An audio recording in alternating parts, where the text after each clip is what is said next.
오늘 하나님 말씀 민수기 6장 1절에서 8절까지 말씀입니다.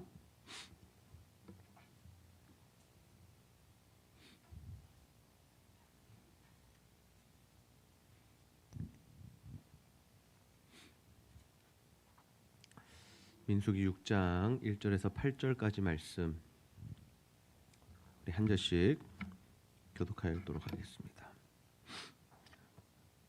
여호와께서 모세에게 말씀하여 이르시되 이스라엘 자손에게 전하여 그들에게 이르라. 남자나 여자가 특별한 서원 곧 나실인의 서원을 하고 자기 몸을 구별하여 여호와께 드리려고 하면 포도주와 독주를 멀리하며 포도주로 된 초나 독주로 된 초를 마시지 말며 포도즙도 마시지 말며 생포도나 건포도도 먹지 말지니 자기 몸을 구별하는 모든 날 동안에는 포도나무 솟아는 씨나 껍질이라도 먹지 말지며 그 서원을 하고 구별하는 모든 날 동안은 삭도를 절대로 그의 머리에 대지 말 것이라. 자기 몸을 구별하여 여호와께 드리는 날이 차기까지 그는 거룩한즉 그의 머리털을 길게 자라게 할 것이며 자기의 몸을 구별하여 여호와께 드리는 모든 날 동안은 시체를 가까이 하지 말 것이요 그의 부모 형제 자매가 죽은 때라도 그로 말미암아 몸을 더럽히지 말 것이니 이는 자기의 몸을 구별하여 하나님께 드리는 표가 그의 머리에 있음이라. 자기의 몸을 구별하는 모든 날 동안 그는 여호와께 거룩한 자니라. 아멘. 여러분 올 한 해를 시작하면서 어떤 계획을 세우셨습니까? 혹시 그 계획 안에 하나님을 향한 헌신도 포함되어 있으신가요? 보통 우리가 이 헌신이라는 단어를 듣게 되면 우리의 마음에 부담이 생기게 됩니다.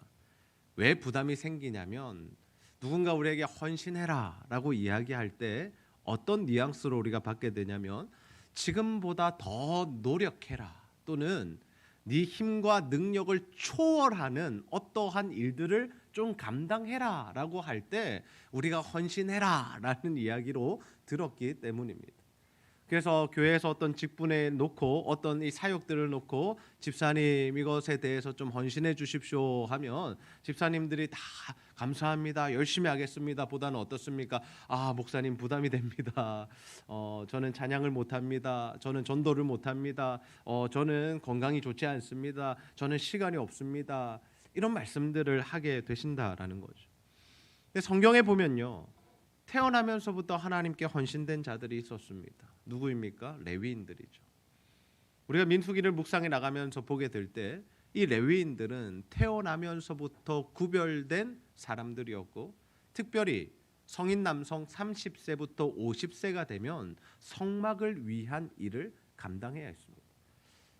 뭔가 몸에 문제가 있거나 섬기지 못하는 상태가 아닌 이상 건강한 성인이라면 모두가 하나님의 일을 하도록 30세부터 50세까지는 그렇게 구별되어 쓰임 받았던 그 지파가 바로 레위 지파들이었죠. 이런 모습을 보면서 우리는 어떻게 생각합니까? 아이고 레위인들 참 힘들었겠다 이런 생각을 합니다. 과연 그럴까요? 레위인들이 하나님의 일을 하면서 아이고 힘들어 죽겠다, 아이고 어렵다, 아이고 피곤해 죽겠다 이렇게 하면서 하나님을 감당했을까요? 하나님의 일을 한다는 것이 과연 우리에게 부담을 주는 것인가? 그렇지 않다라는 거죠. 하나님의 일을 한다는 것은요 굉장히 영광스러운 일입니다. 아멘입니까? 네. 우리가 하나님을 위하여 무언가 할 수 있다는 것 자체가 엄청나게 영광스러운 일이고 행복한 일이다라는 거죠. 절대로 부담이 되는 일이 아닙니다.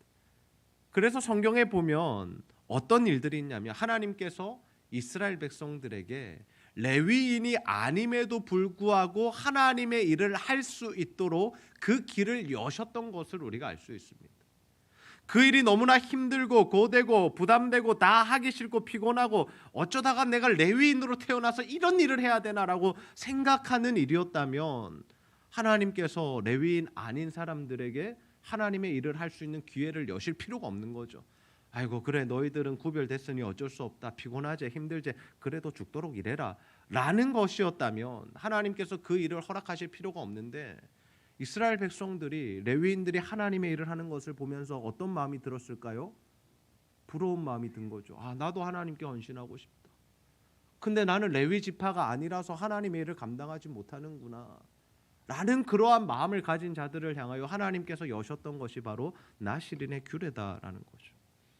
하나님의 그 영광스러운 일에 누구든지 나와서 함께 할 수 있도록 하나님께서 그 은혜의 길을 여셨다라는 거죠. 오늘 우리 안에 돌아보기 원하는 것은 이것입니다. 혹시 우리 안에는 하나님을 향하여 헌신하고 싶은 마음이 있는가? 하나님을 향하여 헌신하고 싶은 마음이 있는가? 여러분은 하나님께 어떤 모습으로 쓰임 받고 싶으십니까? 레위인은 하나님께서 구별하신 지파였죠.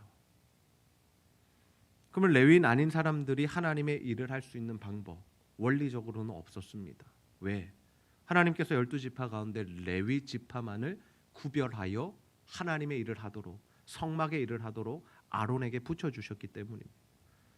그러나 하나님께서 항상 이 하나님의 말씀을 보면요, 원리적으로는 그러한데 예외적인 일들도 하나님께서 늘 열어주시죠. 어떤 일들이 그렇냐면요, 나중에 우리가 또 묵상하게 될 것이지만 보통 모든 재산과 재물과 유산은 누구에게 물려주게 되냐면 아들들에게 물려주게 됩니다. 장자에게는 2몫을 주고요, 나머지는 다른 아들들에게 골고루 분배하여 나누어 줍니다. 그런데 어떤 일들이 생겼냐면 슬로브앗이라는 자에게는 아들이 없는 겁니다. 그래서 그 딸들이 나왔습니다. 모세에게 나와서 이렇게 이야기합니다. 모세요, 지도자요, 우리는 아들이 없습니다. 아버지가 아들을 낳지 않았습니다. 그러면 우리에게는 몫이 없는 겁니까? 라고 했을 때 그들에게도 하나님께서 몫을 주라고 말씀하셨던 그 기억이 있습니다. 레위인이 아니라 할지라도 하나님께서는 누구나 나와서 섬길 수 있도록, 하나님의 일을 할 수 있도록 기회를 열어주셨다라는 거죠. 그들이 바로 나시린인데요, 민수기 6장 2절 말씀, 나시린이 어떤 자들인가 함께 한번 읽어보겠습니다. 시작. 이스라엘 자손에게 전하여 그들에게 이르라. 남자나 여자가 특별한 서원 곧 나시린의 서원을 하고 자기 몸을 구별하여 여호와께 드리려고 하면. 아멘. 여기 누가 들어가고 있습니까? 남자나 여자가. 제가 성차별하는 것이 아니라요, 성경이 기록될 당시의 시대적 상황이 어떠했냐면 굉장히 남성적인, 남설 우월적인 사상이 지배했습니다. 그래서 인구조사를 할 때 누구만 셉니까? 남성들만 셌습니다. 레위인이라 할지라도 하나님의 성막을 위하여 일할 때 누구만 일했습니까? 남자들만 일했습니다. 그런데 나시린 서원에 하나님께서 누구까지 열어주신 거예요? 여자들까지 열어주셨다.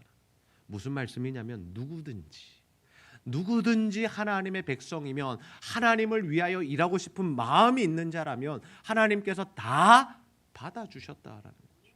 남자든 여자든 상관이 없다라는 겁니다. 나시린이라고 해서 성막의 모든 일을 할 수 있었던 것은 아닙니다. 그 안에도 질서가 있었고 하나님께서 세우신 법칙들이 있었습니다. 그럼에도 레위인 아닌 자들이 남자나 여자나 특별한 서원, 하나님께 나시린의 서원을 드리면 하나님의 일을, 성막을 섬기는 일들을 감당할 수 있었던 것이죠. 때로는 우리가 하나님의 일을 한다는 것을 부담으로 여길 때가 있습니다. 그러나 기억하십시오. 하나님의 일을 할 수 있다는 것은 부담이 아니라 굉장히 영광스러운 일입니다. 가치관이 변해야 하는 겁니다. 우리가 자꾸만 하나님의 일을 한다, 교회에서 헌신한다, 우리가 복음을 전하고 선교를 한다, 기도한다, 중보기도 팀으로 들어와서 사역한다, 이것들을 자꾸 부담스러운 일, 일반적인 신앙생활에서 뭔가 더 헌신해야 되고 시간을 내야 되고 물질을 써야 되고 더 어렵게 신앙생활을 해야 된다라는 그 가치관이 바뀌어야 한다라는 거죠. 오히려 내가 기도할 수 있는 것이 영광이고 하나님께서 나를 전도와 선교로 부르신 것을 우리가 행복하게 느끼면서 하나님의 일들을 감당할 수 있어야 하는 것이죠. 그렇다면 질문입니다. 이 시대의 나시린은 누구일까요? 이 시대의 나시린 하면 누가 떠오르세요? 이 시대 어떤 사람들이 나시린 같으세요? 에이, 목사님 말하는 거잖아요. 저기 해외 나가 계신 선교사님들 이야기하는 거잖아요. 그렇게 생각하시죠? 물론 그럴 수 있어요. 목회자들은 어떤 삶을 삽니까? 자신이 하던 모든 일들 내려놓고 신학 공부를 하고 목사가 되어서 평생 교회 일들을 하면서 살아가죠. 선교사님들도 마찬가지인 것 같아요. 오히려 더 대단하신 것 같아요. 부르심이 다르긴 하지만 그들은 아예 이 나라에서의 삶까지 정리하고 타국에 가서 타지에 가서 하나님의 일들을 감당하고 있기 때문이죠. 그러나 나시린은 절대로 목회자와 선교사만을 이야기하는 것이 아닙니다. 누구든지 하나님께 헌신하는 자들은 나시린이 될 수 있는 거죠. 나시린들 중에도 물론 평생 하나님께 드려진 사람들이 있습니다. 당장 기억나는 사람들이 누구죠? 삼손과 같은 사람들. 그는 태어나면서부터 나시린이었습니다. 그러나 그가 나시린으로서의 삶을 살지 않았기 때문에 그의 마지막 모습이 좀 비참했던 것을 우리가 알 수 있죠. 그리고 사무엘이라는 사람이 나시린이었습니다. 한나를 통해서 하나님께 드려진 아들이었습니다. 그래서 그 아들은 정말 하나님 앞에서 신실하게 살았기 때문에 그는 영적인 지도자로서 정말 한 시대를 아우르는 그 사역을 감당했다라는 거죠.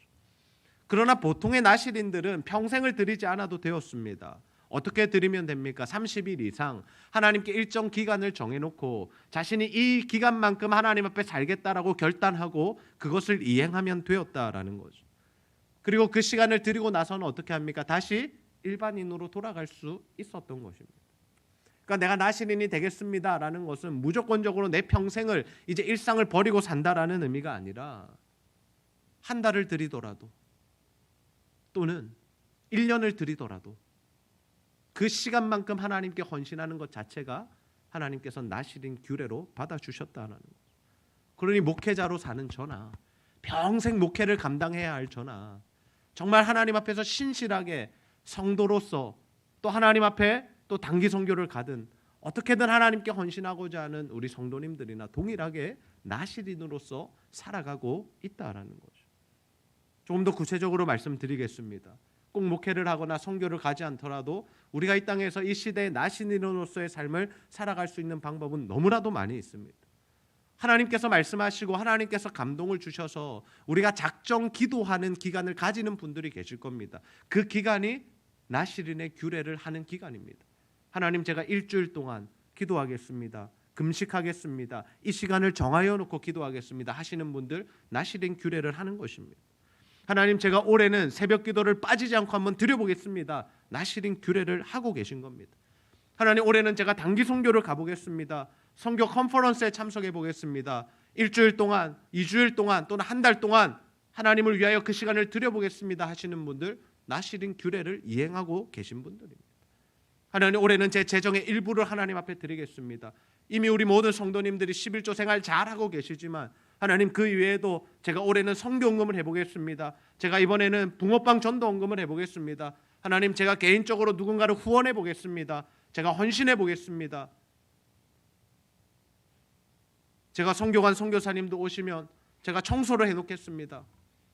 이런 헌신들, 이런 약속들이 바로 하나님 앞에 드려지는 나시린 규례다라는 거죠. 근데 우리가 하나님 앞에 이 나시린으로서의 삶을 작정하게 될 때 어떤 삶을 살아야 하는가? 평범한 삶을 의미하지 않습니다. 굉장히 하나님 앞에 구별된 삶이어야 하고 거룩한 삶이어야 하고 조심스러운 삶이어야 합니다. 그래서 하나님께서는 나시린 규례에 대해서 세 가지, 나시린이 될 때 세 가지를 금하라라고 말씀하십니다. 첫 번째가 무엇입니까? 모든 포도의 소산물은 먹지 말라라고 말씀하십니다. 포도주 이것만 해당되는 것이 아니라 포도, 열매, 씨, 말린 건 모든 것들이 포함됩니다. 두 번째, 삭도를 머리에 대지 말라라고 말씀하십니다. 세 번째가 무엇입니까?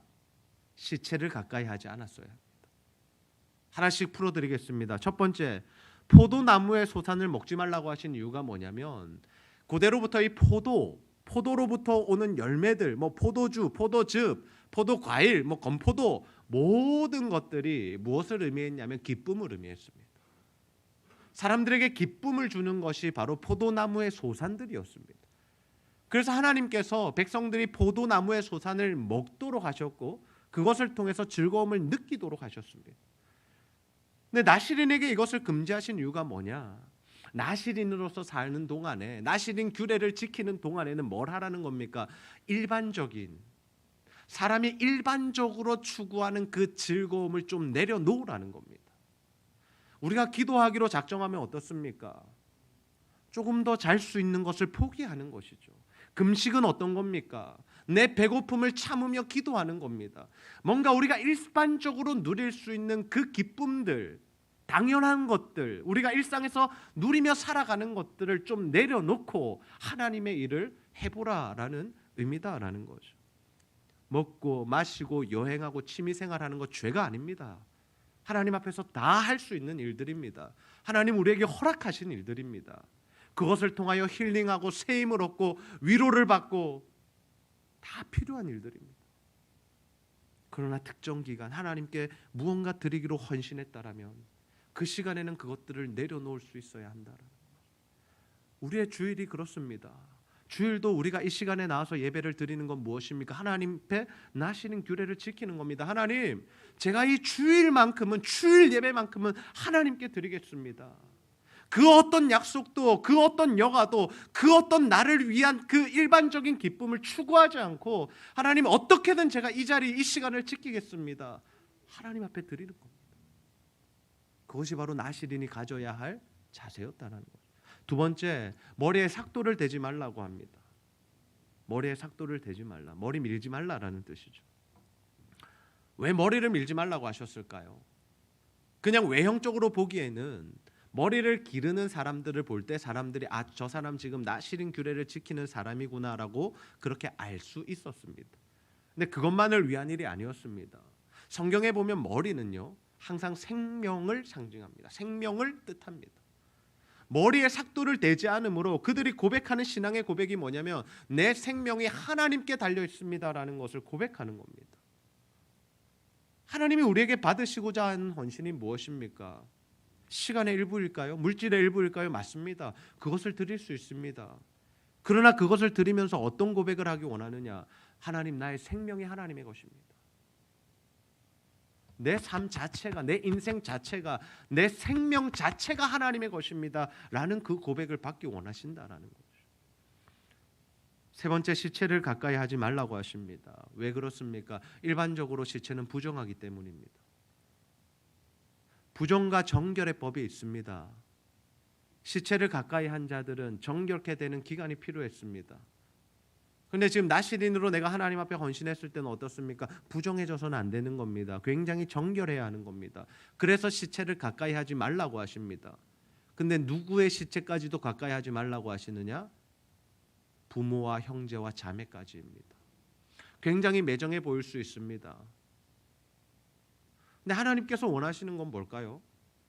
하나님의 일을 하고 하나님께 무언가 헌신하기로 작정을 했다면 그 하나님과의 약속을 지킴에 있어서 가족들보다 소중하게 여길 수 있어야 한다라는 거예요.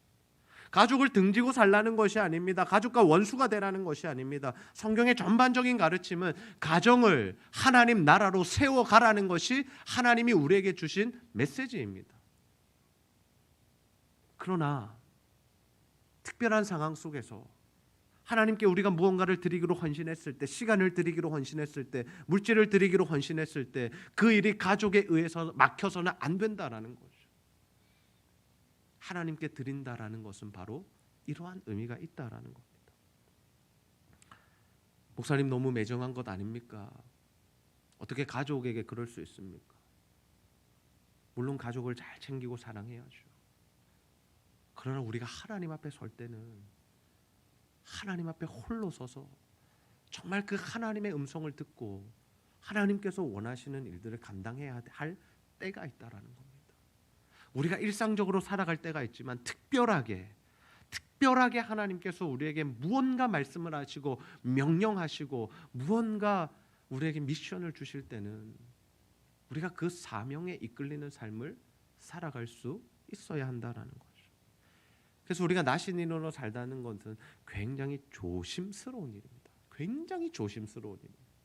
정말 하나님 앞에서 나를 정결하게 구별해야 하는 일이기 때문에 우리의 일상의 기쁨들을 내려놓아야 하는 일이고 나의 생명이 하나님께 있음을 고백해야 하는 일이고 더 나아가서 어쩔 때는 가족들까지도 우리가 잠시는 그 가족들까지도 내려놓고 하나님의 일을 감당할 수 있어야 한다는 거죠. 근데 우리가 이렇게 하나님 앞에 헌신을 드릴 때에 우리가 정말 하나님 앞에 이 시간과 물질과 나의 어떤 것들을 하나님께 드리기로 작정하고 그 헌신을 지켜나갈 때 그러면 하나님께서는 어떤 역사를 일으키시는가? 하나님께서 우리의 삶의 수준, 일상의 수준, 영적인 수준, 믿음의 수준을 향상시켜 주십니다. 하나님께 새벽 기도를 작정했습니다. 그리고 어떻게든 그 자리를 지키고 계속해서 그 자리에 앉아서 기도하다 보면요, 어떤 사람이 되어 있는 줄 아세요? 새벽 기도하는 사람이 되어 있습니다. 처음에는 새벽 기도가 힘듭니다. 잠을 포기하기가 힘듭니다. 새벽에 아이고 몽롱한데, 하루 종일 피곤한데, 그렇습니다. 바이오리듬이 깨지기 때문입니다. 그러나 새벽을 계속해서 그 자리를 지키다 보면 기도의 사람이 되어 있다라는, 눈만 뜨면 교회 나와서 기도하는 사람이 되어 있는 겁니다. 지금 전도학교가 한창 진행 중이죠.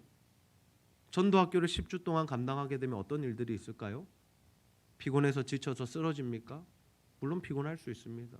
그러나 그 시간이 지나면 어떻게 되어 있습니까? 자연스럽게 전도하는 사람이 되어 있습니다.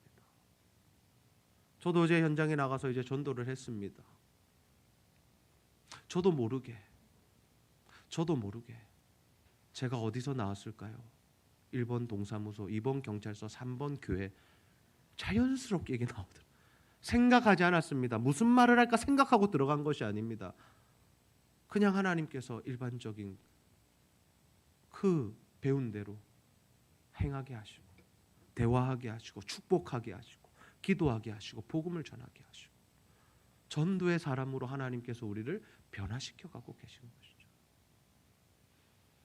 우리가 물질을 하나님께 드리기로 작정하고 이행을 하다 보면요, 어떤 일들이 일어납니까? 물질을 하나님께 드리는 것이 아깝게 여겨지지 않습니다. 하나님이 딱 말씀 주시고 감동 주시면 그냥 바로 그냥 그 물질이 흘러가게 하는 겁니다. 처음에는 갈등이 될 수 있습니다. 아, 하나님 진짜요? 하나님 이걸 드리라고? 아, 나 이것밖에 없는데, 지갑에 5만 원밖에 없는데 저 사람 주라고요? 그럼 저는요?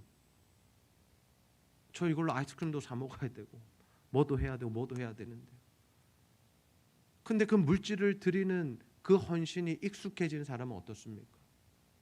자연스럽게 하나님이 원하시는 일에 그냥 물질을 흘려보내는 겁니다. 부자여서가 아닙니다. 하나님께서 말씀하시고 그 말씀대로 순종하고 헌신을 계속하다 보면 그런 사람이 되어 있는 겁니다.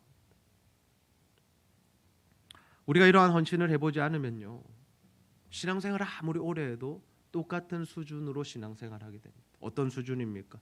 작은 일에 자꾸 고민하게 됩니다. 사소한 일에 자꾸 시험이 듭니다. 그리고 조금만 힘들어도 자꾸 죽겠다고 합니다. 하나님 떠나려고 합니다. 그러나 우리가 하나님 말씀에 반응하여 헌신하고 그 헌신의 시간들을 잘 이행하는 것들이 반복되다 보면요, 우리의 영적인 수준이 올라가 있는 것을 어느새 발견하게 되실 줄로 믿습니다. 그래서 우리는 순종의 기회, 헌신의 기회가 주어질 때마다 하나님 앞에 믿음으로 결단하고 순종해야 합니다. 하나님 말씀하신다면, 하나님 감동 주신다면 반드시 그 헌신의 자리로 나아가는 저와 여러분 다 되시기를 주님의 이름으로 축복합니다. 그래야 우리가 정말 믿음이 자라는 겁니다. 신앙이 성숙하는 겁니다. 내어드림이 일반이 되는 것이고, 그것이 나의 삶이 되는 것이고, 나의 호흡이 되는 것이고, 호흡이 기도가 되게 하라는 게 바로 이런 의미입니다. 어떻게 숨 쉬면서 기도합니까? 그 뜻이 아니라 그냥 호흡을 내뱉듯이 하나님 앞에 찬양하고 기도하는 것이 자연스러워지는 사람, 대화하듯이 사람들에게 가서 복음을 전해지는 사람, 그런 사람이 되라라는 거죠. 그런 의미에서 우리가 하나님께 드려야 할 것이 뭐냐면 여지를 드리는 겁니다. 여지를 드리는 것. 하나님께 여지를 드려야 하나님께서 우리 삶 가운데 역사하신다라는 거죠. 보통 우리가 어떻게 살아가냐면요, 우리가 다 계획합니다. 그리고 그 뜻대로 살아갑니다. 그러면 하나님께서 일하실 자리가 전혀 없는 겁니다. 근데 하나님께 맡겨드리면요, 하나님께 여지를 남겨드리면요, 하나님께서 그 사이에서 일하신다라는 거죠. 이 시대에 왜 선교지에서는 역사가 일어날까요? 우리가 선교사님들의 선교 편지도 받고 또 뭐 TV에 나오시는 분들, 뭐 유튜브에 나오시는 분들, 선교지에서 어떠한 역사들이 있었는지 간증을 우리가 들어보면 진짜 하나님 살아계신 역사들이 거기서 일어나지 않습니까? 거기는 일어나고 왜 여기는 일어나지 않습니까? 이제 이곳은 끝이 난 겁니까? 하나님이 역사하시지 않는 땅이 된 겁니까? 그렇지 않습니다. 먼저는요, 선교사들은 자신의 삶 자체를 하나님께 헌신하여 드렸기 때문에 그 강력한 역사들이 일어나는 겁니다. 두 번째, 그곳에서는요, 여지가 많습니다. 어떤 여지가 많느냐? 사람의 힘과 능력으로 해결할 수 있는 부분이 거의 없기 때문입니다. 어떻게 보면 한국에서 우리의 기도가 줄어든 이유가 뭘까?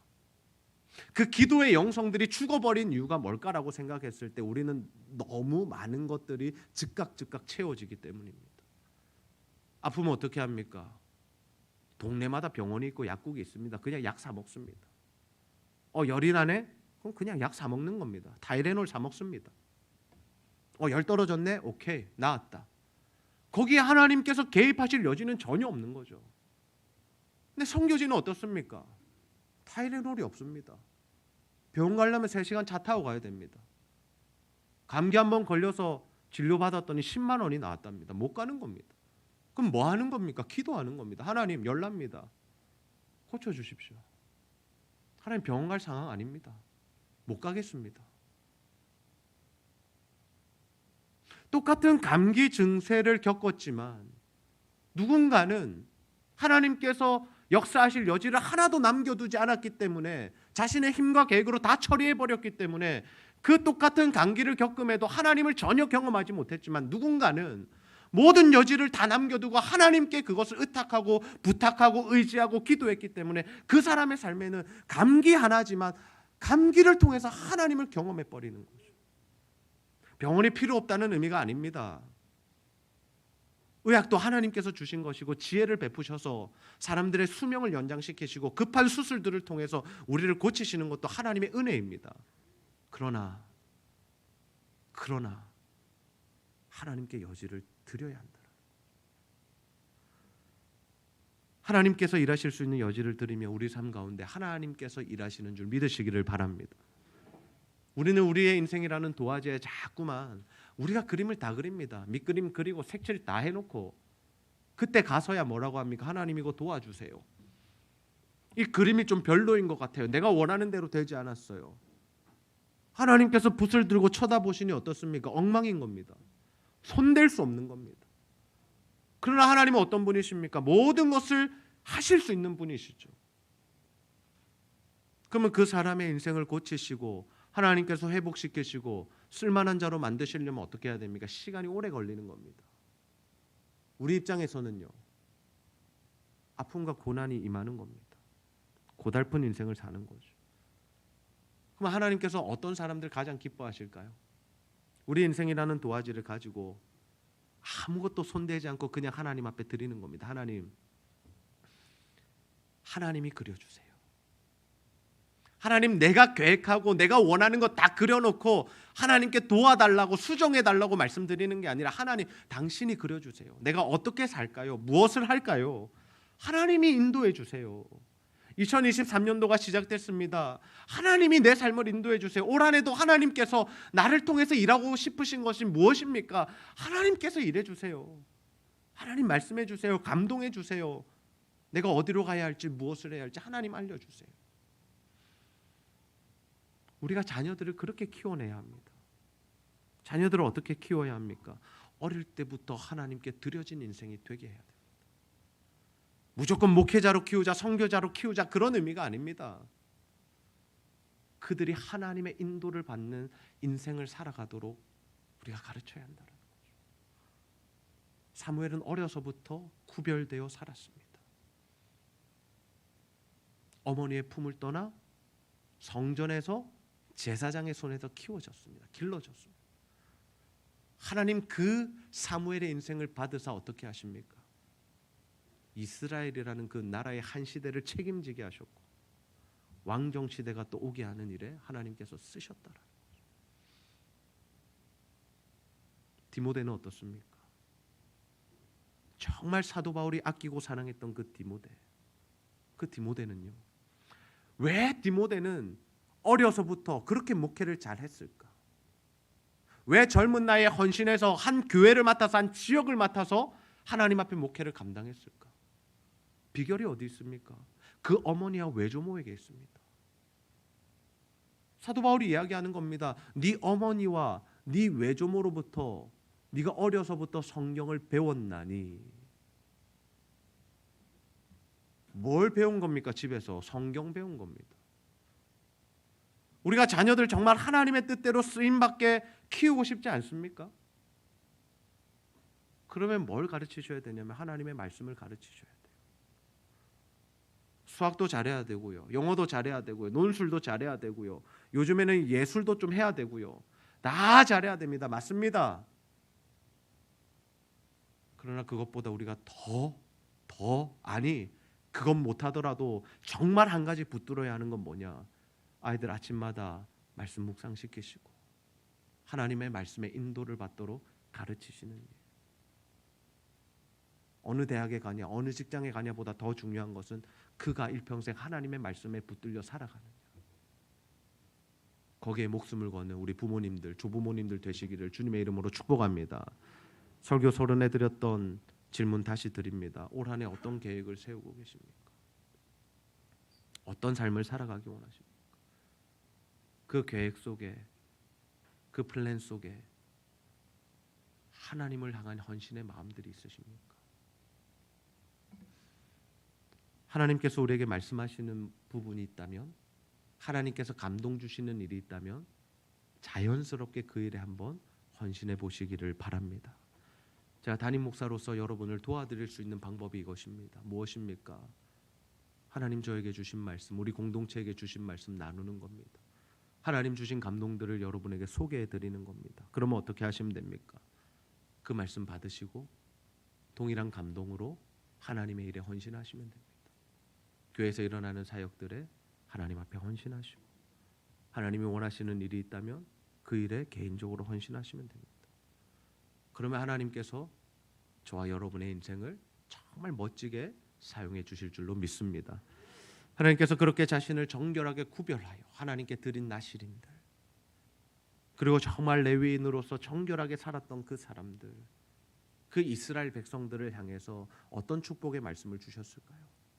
우리 민수기 6장 24절에서 26절 말씀 함께 한번 읽어보겠습니다. 시작. 여호와는 내게 복을 주시고 너를 지키시기를 원하며 여호와는 그의 얼굴을 내게 비추사 은혜 베푸시기를 원하며 여호와는 그 얼굴을 내게로 향하여 드사 평강 주시기를 원하노라 할지니라 하라. 아멘. 이 말씀은 그 유명한 아론의 축복의 내용입니다. 하나님께서 알려주신 축복의 내용입니다. 아론에게 말씀하십니다. 네가 이 축복의 내용으로 백성들을 향하여 축복하면 내가 그들에게 복을 내리겠다. 하나님께서 이스라엘 백성들을 복 주시는 일에 누구를 사용하고 계신 겁니까? 아론이라는 대제사장을 세워서 사용하십니다. 근데 이 복을 받을 만한 자들, 받아 누리게 될 자들은 누구냐? 아무나 누리는 게 아니다라는 거죠. 하나님 앞에 자신의 삶을 드리기로 헌신하고 그 헌신을 잘 이행한 자들, 하나님께서 말씀하시고 감동 주시는 일이 있을 때 아멘 순종하며 그 일에 자신을 드린 사람들, 그 사람들에게 이 복이 임한다는 거죠. 우리는 복받기 원합니다. 하나님과 함께하기 원하고 하나님께서 역사하시는 인생이 되기는 사모하며 살아갑니다. 그러나 그 정결함이 없다라면, 그 구별됨이 없다라면, 그 헌신이 없다라면 하나님의 복이 우리에게 임하지 않는다라는 거죠. 우리가 하나님께서 복을 주시고 지키시고 은혜 베푸시고 얼굴을 향하여 드사 정말 평강을 주시는 그 은혜를 받아 누리는 삶을 사는 비결이 어디에 있습니까? 하나님 우리에게 말씀하실 때에 순종함으로 헌신의 자리로 나아가는 것. 저도 목회를 하면서 이러한 하나님의 원리를 점점 배워가고 있습니다. 나의 계획이 아닌 철저히 하나님의 인도를 받는 것이 무엇인가? 하나님께 모든 것을 내어드리고 하나님께서 이 교회의 주인 되시니 성령께서 마음껏 운행하시고 역사해 달라고 기도하면서 하나님께서 1년 동안 주셨던 말씀들, 묵상하면서 감동으로 주셨던 말씀들을 정리하고 정리해서 다음 한 해의 목회 계획으로 잡게 됩니다. 그랬더니 하나님께서 어떤 일들을 일으키십니까? 제가 계획하지 않았던 일들이 일어나게 하십니다. 제가 기대하지 않았던 사건들이 계속해서 교회 안에 발생하게 하신다는 거죠. 왜 그렇습니까? 저의 수준은 여기지만 하나님의 수준은 무한하시기 때문입니다. 아멘입니까? 제가 배운 것 이만큼밖에 안 됩니다. 제 수준이 이만큼밖에 안 되는 겁니다. 제 수준대로 목회하면 우리 교회의 모습은 이만큼밖에 안 되는 겁니다. 그러나 제가 제 수준대로 목회하지 않고 하나님께 모든 것 맡겨드리니까 사실 저도 지금 감당이 안 됩니다. 하나님이 하시는 일들을 제가 감당할 수가 없어요. 그냥 따라가는 겁니다. 하나님 이 일도 여시는구나. 하나님 저 일도 하기 원하시는구나. 그냥 따라가 보는 겁니다. 저는 이러한 은혜가 우리 가운데 임하게 되기를 소원합니다. 하나님께 우리의 삶을 드립시다. 자꾸 우리가 다 계획하고 우리가 다 결정해 놓고 뭔가 풀리지 않을 때 도와달라고 기도하는 것이 아니라 아예 처음부터 아예 계획하는 때부터 하나님께 다 올려드립시다. 하나님, 올 한해 제 삶을 어떻게 살기 원하십니까? 제 시간은 어떻게 사용할까요? 제 물질은 어떻게 사용할까요? 제 가족들은 어떻게 할까요? 신앙생활을 어떻게 하기 원하세요? 하나님께 다 맡겨드립시다. 그래서 정말 우리가 이 땅을 살아가는 가운데, 특별히 올 한 해 가운데 하나님께서 우리 삶 가운데 마음껏 일하셔서, 하나님께서 우리 가운데 역사하셔서, 성령께서 우리 가운데 마음껏 운행하셔서 날마다 하나님의 살아계심을 경험하시고 여러분의 수준으로 사는 것이 아니라 나의 수준으로 사는 것이 아니라 하나님의 수준으로 살아가는, 하나님과 함께 동행하는 삶을 살아가는 저와 여러분 다 되시기를 주님의 이름으로 축복